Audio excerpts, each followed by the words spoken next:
வணக்கம் நேர்களே, இது ஷர்மிளா டாக்கீஸ். நான் உங்கள் டாக்டர் ஷர்மிளா. நேத்து பாத்தீங்கன்னா நேஷனல் கேர்ள் சைல்டு டே.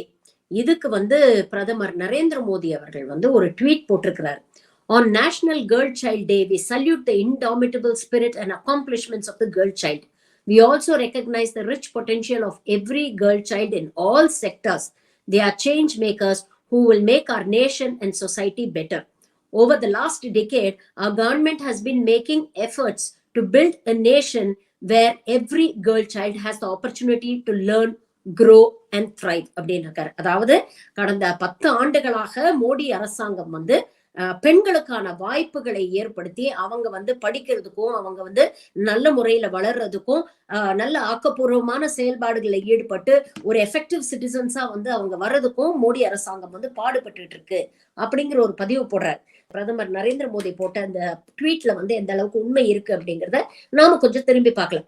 2014ஆம் ஆண்டு எலெக்ஷன் மேனிஃபெஸ்டோல ரொம்ப முக்கியமா இவங்க ஃபோக்கஸ் பண்ணது உமன் எம்பவர்மெண்ட், அதாவது நாரி சக்தி அப்படின்னாங்க. விமென்னுடைய ரோல் அஸ் நேஷன் பில்டர்ஸ் அப்படின்னு சொல்லி போட்டு ஒரு பெரிய பேராகிராஃப் நாங்க இது பண்ணுவோம் அது பண்ணுவோம் நிறைய விஷயங்கள் போட்டிருந்தாங்களே. அதுல முக்கியமான சில விஷயங்கள் அவங்க என்ன சொல்லியிருந்தாங்கன்னா, காங்கிரஸ் அரசாங்கம் காலத்துல கிரைம் ரேட் ரொம்ப ஜாஸ்தி ஆயிடுச்சு, பெண்களுக்கு எதிரான கொடுமைகள், வன்கொடுமைகள், பிரச்சனைகள், கேஸ் எல்லாம் நிறைய நடக்குது. இது காங்கிரஸ் எந்த அளவுக்கு இன்எஃபிஷியன்ட் ஒரு கவர்மெண்ட் அப்படிங்கறதான் காட்டுது. அதனால நாங்க ஆட்சிக்கு வந்தோடனே ஃபர்ஸ்ட் பெண்களுக்கு எதிரான கிரைம் ரேட்டை குறைப்போம் அப்படின்னாங்க. அதே மாதிரி இன்க்ரீஸ் ஃபீமேல் எஜுகேஷன், பெண்களுடைய கல்வி தரத்தையும் கல்வியையும் நாங்க அதிகரிப்போம் அப்படின்னு சொன்னாங்க. அப்புறம் இன்க்ரீஸ் த எம்ப்ளாய்மெண்ட் லெவல்ஸ், வழக்கம் போல நம்ம சொன்ன மாதிரி 2 கோடி வேலை வாய்ப்பு இல்லையா, அந்த மாதிரி பெண்களுக்கான வேலை வாய்ப்புகளை உருவாக்குவோம், பெண்களை ஒரு ஆக்டிவ் லேபர் ஃபோர்ஸ்ல அவங்களை நாங்க கொண்டு வருவோம் அப்படிங்கிற ஒரு விஷயத்த ப்ராமிஸ் பண்ணியிருந்தாங்க. அப்புறம் பொலிட்டிக்கல் ரெப்ரசன்டேஷன் அண்ட் 33% ரிசர்வேஷன், இதை நாங்க கனவை, இந்த 33% ரிசர்வேஷனுங்கிறது ரொம்ப நாளா கனவா இருக்கு, அதை நாங்க நனவாக்கி காட்டுவோம் அப்படிங்கிற ஒரு ப்ராமிஸையும் இவங்க பண்ணியிருந்தாங்க. சரி, இந்த ஒவ்வொரு விஷயத்தையும் இவங்க எந்த அளவுக்கு எஃபெக்டிவா பண்ணியிருக்கிறாங்க அப்படிங்கறத நம்ம பார்க்கலாம். First crime rate. Crime rate 2012ஆம் ஆண்டு according to the National Crime Records Bureau பாத்தீங்கன்னா, 2012ஆம் ஆண்டு பிஜேபி ஆட்சிக்கு வரதுக்கு முன்னால காங்கிரஸ் ஆட்சியில 2.24 lakh number of crimes against the women. அதே 2021ஆம் ஆண்டு, அதாவது கிட்டத்தட்ட 9 ஆண்டு காலம் மோடியுடைய ஆட்சிக்கு பிறகு நீங்க பாத்தீங்கன்னா 2.24 லேக்கா இருந்தது, 4.28 லேக்கா அதிகரிச்சது. அதாவது கிட்டத்தட்ட 75% இன்க்ரீஸ் கிரைம் ரேட்ல ஏற்பட்டிருக்கு. இத இன்னொரு விஷயம் என்ன சொல்றாங்கன்னா, இந்த நிர்பயா அப்படிங்கிற ஒரு இன்சிடென்ட் டெல்லியில நடந்தது இல்லையா, அதுக்கப்புறம் அரசாங்கம் நிர்பயா ஃபண்ட் அப்படின்னு பெண்களை பாதுகாப்பதற்கு, இந்த மாதிரி பாலியல் வன்கொடுமை, பெண்களுக்கு எதிராக நடக்கக்கூடிய வன்முறைகள்ல இருந்து பெண்களை பாதுகாக்கிறதுக்கு அப்படின்னு அரசாங்கம் நிர்பயா ஃபண்ட்னு ஒரு ஃபண்டை கிரியேட் பண்ணாங்க. ஆனா இந்த நிர்பயா ஃபண்டை இது வரைக்கும் இந்த அரசாங்கம் எஃபெக்டிவா யூட்டிலைஸ் பண்ணல. இன்ஃபேக்ட் மாநில அரசாங்கங்கள் மீதும் இந்த நிர்பயா ஃபண்டை அவங்க எஃபெக்டிவா யூஸ் பண்ணல அப்படிங்கிற ஒரு குற்றச்சாட்டும் வைக்கிறாங்க. இது எல்லாத்தையும் விட முக்கியமான விஷயம் என்னன்னா, பெண்களை நாங்கள் போற்றி பாதுகாப்போம் அப்படின்னு சொல்ல மோடியுடைய ஆட்சியில தான் பெண்களுக்கு எதிராக அரசு நடத்திய வன்முறைகள் அதிகமா இருக்கு அப்படிங்கறதையும் நம்ம பாக்குறோம். அதாவது state sponsored attacks on women நிறைய நீங்க பாத்தீங்கன்னா, போராட்டங்கள், மோடியோடைய ஆட்சியில போராட்டங்கள் நிறைய நடந்திருக்கு. சிஏஏ என்ஆர்சி அப்படிங்கறத எதிர்த்து நிறைய போராடினாங்க. அதுல நிறைய பெண்கள் போராடினாங்க. போலீஸ் இந்த பெண்கள் மீது எந்த அளவுக்கு வன்முறையை கட்டமைத்து விட்டாங்க. ஃபுல்லா பிரெக்னெண்டா இருக்கிற விமன் எல்லாம் கொண்டு போய் ஜெயில வச்சாங்க. நிறைய இன்டர்வியூஸ் அந்த காலத்துல இருந்து நம்ம பார்த்துக்கிட்டு இருக்கோம். இது ஒரு பக்கம் நடந்தது. அதே மாதிரி விவசாயிகள் போராட்டம் கிட்டத்தட்ட 1.5 வருஷம் பெண்கள், எவ்வளவு பெண்கள் இந்த விவசாயிகள் போராட்டத்துக்குள்ள கலந்துகிட்டாங்க.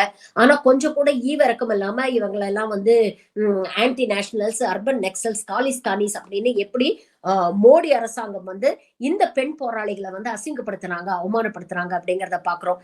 எல்லாருக்குமே மறக்க முடியாது, மே 28ஆம் தேதி புது பார்லிமெண்ட்ல நம்மால அப்படியே செங்கோலை தூக்கிட்டு அப்படியே ரொம்ப கம்பீரமா நடந்து போகக்கூடிய அதே நேரத்துல நம்ம எல்லாரும் வெட்க தலைகுடிய வேண்டிய இன்னொரு விஷயமும் அதே டெல்லியில நடந்தது.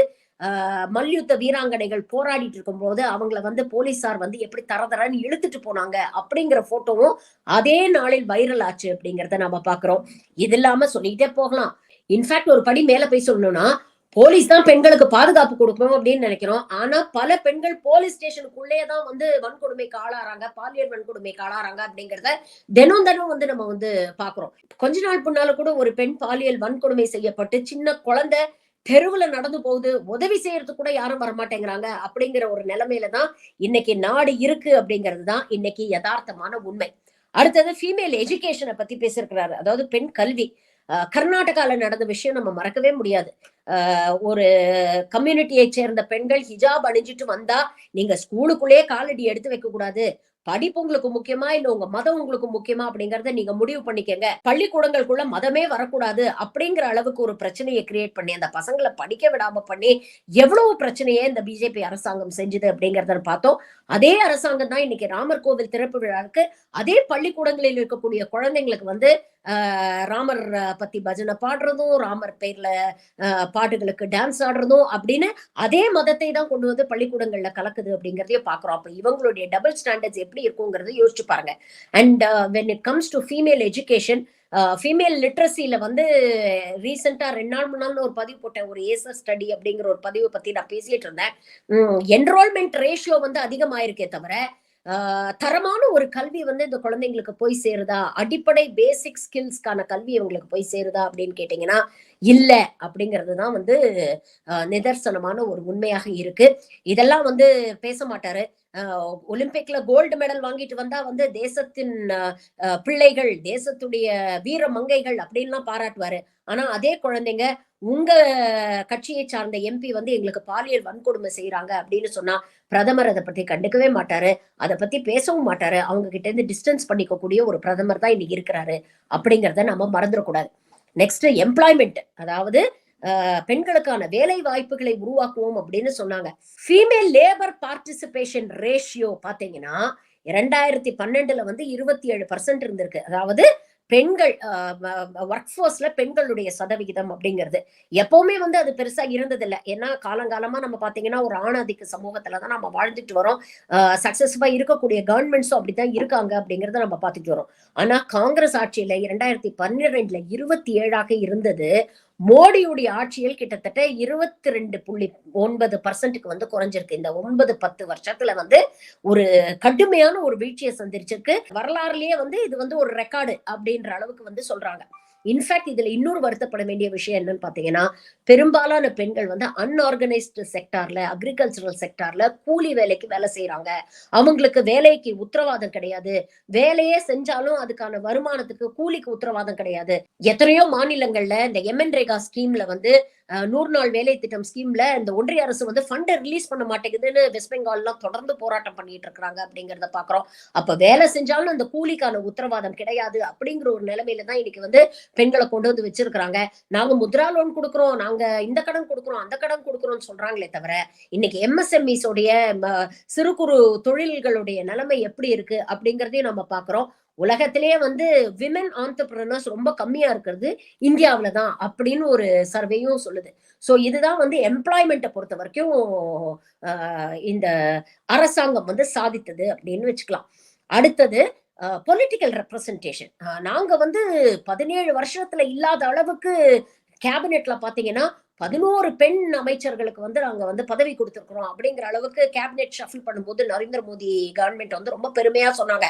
அந்த 11 பெண் அமைச்சர்கள்ல வந்து 2 பேருடைய பேரை தவிர மத்தவங்க எல்லாம் யாருன்னு உங்க யாருக்காவது சொல்ல தெரியுமா, இல்ல சொல்ல முடியுமா, இல்ல அந்த அளவுக்கு அவங்களுக்கு ப்ராமினன்ஸ் தான் கொடுக்கப்பட்டிருக்கா?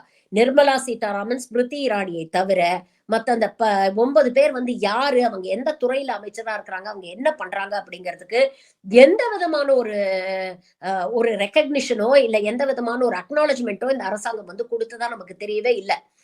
இவங்களுடைய இந்த பெண்களுக்கு நாங்க வந்து ரெப்ரசன்டேஷன் கொடுக்கிறோம், பெண்களை வந்து நாங்க வந்து மையப்படுத்துறோம் அப்படின்னு சொல்றது எல்லாமே ஒரு டோக்கனிசமா தான் இருக்கு. அதாவது ஒரு சமூகத்தை சேர்ந்த ஒருத்தரை கொண்டு வந்து நாங்க இந்த பதவியில வச்சுட்டோம், அதனால அந்த சமூகத்துக்கு நாங்க நல்லது பண்ணிட்டோம் அப்படின்னு ஒருத்தரை, அதுவும் இவர்களுடைய சித்தாந்தத்தை ஏற்றுக்கொண்ட ஒருத்தரை கொண்டு வந்து ஒரு பொம்மை ஆட்டம், ஒரு சிம்பிள் ஆட்டம் அவங்க உட்கார வச்சுட்டு இந்த ஒட்டுமொத்த சமூகத்துக்குமே நாங்க நல்லது செஞ்சுட்டோம் அப்படின்னு சொல்ற கதை தான் இவங்களுடைய கதை. உதாரணத்துக்கு பாத்தீங்கன்னா நம்மளுடைய குடியரசுத் தலைவர் பழங்குடியினத்தை சேர்ந்த திரௌபதி முர்மு அவர்கள் கொண்டு வந்து என்ன குடியரசுத் தலைவரா வந்து ரொம்ப ஈஸியா வந்து உட்கார வச்சுட்டாங்க. உட்கார வச்சதுக்கு அப்புறம் எத்தனை தடவை வந்து அதை பப்ளிசிட்டி பண்ணாங்க. நாங்க ஒரு பழங்குடியினத்தை சேர்ந்த ஒரு பெண்ணை வந்து நாங்க வந்து பிரசிடென்டா உட்கார வச்சிட்டோம் சொன்னாங்களே தவிர, அரசாங்கத்துடைய முக்கியமான நிகழ்வுகள்ல எங்கேயாவது அவங்களுக்கு பிரதிநிதித்துவம் கொடுத்து அவங்களுக்கு முக்கியத்துவம் கொடுத்து அவங்கள முன்னால் நிறுத்திருக்காங்களா இந்த அரசாங்கம் அப்படின்னு கேட்டீங்கன்னா இல்ல. பார்லிமெண்ட் திறக்கிறாங்க. அந்த பார்லிமெண்ட் திறப்பு விழாவுக்கு குடியரசுத் தலைவருக்கு அழைப்பு இல்ல. ராமர் கோவில் திறப்பு விழாக்கு நாங்க அழைப்புதல் கொடுத்துட்டோம் அப்படின்லாம் வந்து போடுறாங்க. ஆனா உண்மையிலேயே அவங்க வரணும்னு நினைச்சு இவங்க அழைத்திருந்தாங்கன்னா அவங்க வந்திருப்பாங்க. அப்ப இதெல்லாமே வந்து ஒரு டோக்கனிசமா தான் வந்து நமக்கு தெரியுது. அப்போ அரசாங்கத்துல சும்மா பெண்களை ஒரு பொசிஷனை கொடுத்து உட்கார வைக்கிறது தவிர வேற எதுவும் இவங்க பண்றதா தெரியல. வெறும் மோகன் பகாவத்தும் நரேந்திர மோடியும் போனா மட்டும்தான் ராமர் சந்தோஷப்படுவாரா? ஏன் திரௌபதி முர்மு அவங்க கையால அந்த ராமர் கோவில்ல வந்து ராமரை பிரதிஷ்டை பண்ணா அந்த ராமர் சந்தோஷப்பட மாட்டாரா? ஏன் நிர்மலா சீதாராமன் போகல? எதுக்கு இங்க இருக்கக்கூடிய ஒரு கோவில்ல உட்கார்ந்து கண்ணீர் மல்க அவங்க வந்து தரிசனம் பண்ணாங்க? ஏன் டாக்டர் தமிழிசை சவுந்தரராஜனை ஏன் கூப்பிடல? பிஜேபிக்கு ஒண்ணுன்னா உடனே களத்துல இறங்கி அப்படியே போராளி அவங்க வந்து அப்படியே கொதிச்சு எழுந்து வருவாங்கல்ல. ஆனா இவங்க கட்சிக்காரங்க இவங்க பிஜேபி எம்பி பண்ணக்கூடிய அழிச்சாட்டியும் அந்த குழந்தைங்க வந்து ஜந்தர் மந்தர்ல அவ்வளவு தூரம் அந்த மல்யுத்த வீராங்கனைகள் எல்லாம் போராடினாங்க. பில்கிஸ் பானு ஒரு போராட்டம். இதுக்கெல்லாம் வந்து நிர்மலா சீதாராமனோ இல்ல குஷ்புவோ இல்ல தமிழிசை சவுந்தரராஜனோ பேச மாட்டாங்க. இதெல்லாம் நான் கேள்வி கேட்டதுக்கு டாக்டர் தமிழிசை சவுந்தரராஜன் கோச்சிக்கிட்டு என்ன பிளாக் பண்ணிட்டாங்க அப்படிங்கிறது வேற விஷயம். பட் இதெல்லாம் இவங்க கேட்க மாட்டாங்க. ஆனா இவங்களுக்காக நாம பேசுறோங்க. ஏன் ஒரு குஷ்புவை ஏன் கூப்பிடல? கங்கனா ரனாவட்ட கூப்பிட தெரியுது, ஆலியா பட்ட கூப்பிட தெரியுது. ஏன் குஷ்பு உங்களுக்காக இவ்வளவு தூரம் பேசுறாங்க? தினம் சோசியல் மீடியால உங்களுக்காக போராடுறாங்க.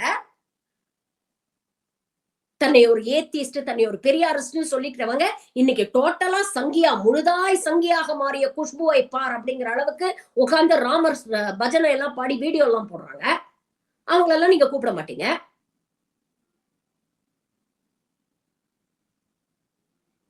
ஏன் நிர்மலா சீதாராமனுக்கு தகுதி இல்லையா? அயோத்தியா கோவில்ல போய் நேரடியா ராமர் பிரதிஷ்டையாரத பாக்குறதுக்கு? இல்ல டாக்டர் தமிழிசை சவுந்தரராஜனுக்கு தான் தகுதி இல்லையா? அப்ப அவங்களெல்லாம் ஏன் கூப்பிட மாட்டேங்கிறீங்க? இதுதான் நிதர்சனம். அத புரிஞ்சுக்கங்க. எப்படி ஒரு பக்கம் உதட்டளவுல ஜெய் ஸ்ரீராம் ஜெய் ஸ்ரீராம் சொல்லிட்டு ராமருக்கு இருக்கக்கூடிய இன்ஹரண்ட் வேல்யூஸ் எதையுமே உள்வாங்காம வன்முறையை இவங்க மத்தவங்க மேல கட்டவிழ்த்து விடுறாங்களோ அதேதான். ஒரு பக்கம் பாரத் மாதா கி ஜெய் பாரத் மாதா கி ஜெய்னு சொல்லிட்டு இன்னொரு பக்கம் அதே பாரதத்தில் இருக்கக்கூடிய சகோதரிகள் மீது வன்முறையை கட்டவிழ்த்து விடக்கூடிய கும்பல் தான் இந்த சங்கி கும்பல். இதை என்னைக்கு நீங்க புரிஞ்சுக்கிறீங்களோ அன்னைக்கு உங்கள் வீட்டில் இருக்கக்கூடிய பெண்களுக்கு நல்லது, அவங்களுக்கு பாதுகாப்பு. இதெல்லாம் எதுக்கு சொல்றேன்னா 2024 வந்துருச்சு. பார்த்து ஓட்டு போடுங்க. நன்றி, வணக்கம்.